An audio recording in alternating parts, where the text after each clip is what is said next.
विषयाशामहापाशाद्यो विमुक्ता सुदस्त्यज्यात् सा एव कल्पते मुक्त्यै नान्या सट्शास्त्रवेद्यपि।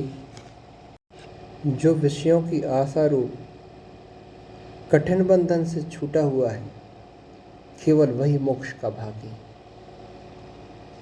और कोई नहीं, चाहे वह 6 दर्शनों का ज्ञाता क्यों न हो जाए, वेद पुराण गीता भागवत रामायण 6 दर्शन आदि अनेक ग्रंथ क्यों न पढ़ ले, उसकी मुक्ति नहीं हो सकती। क्योंकि मुक्ति के लिए तो विषयों का त्याग ही प्रथम आवश्यकता है।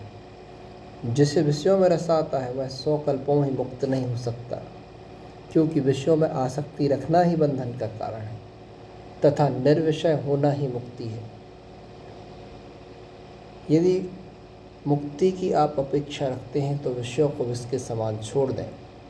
विषयों के भोग की आशा ही बंधन है और सबसे कठिन बंधन है, जिसके तोड़ने पर ही मुक्ति संभव है।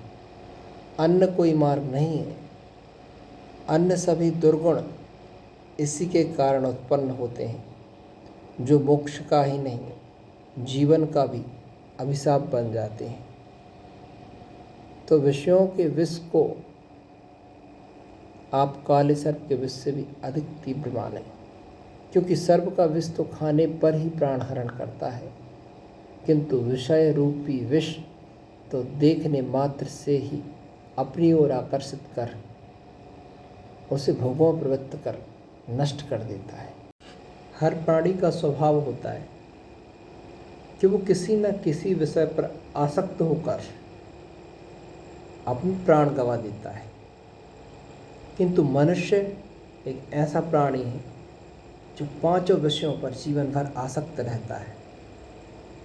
फिर इसकी दुर्गति कैसे न होगी। जैसे शब्द पर मोहित होकर हिरण, स्पर्श पर मोहित होकर हाथी, रूप पर मोहित होकर पतंगा और रस पर मोहित होकर मछली तथा गंध पर मोहित होकर भंवरा मृत्यु को प्राप्त होता है, किंतु मनुष्य तो इन 5 पर ही मोहित रहता है।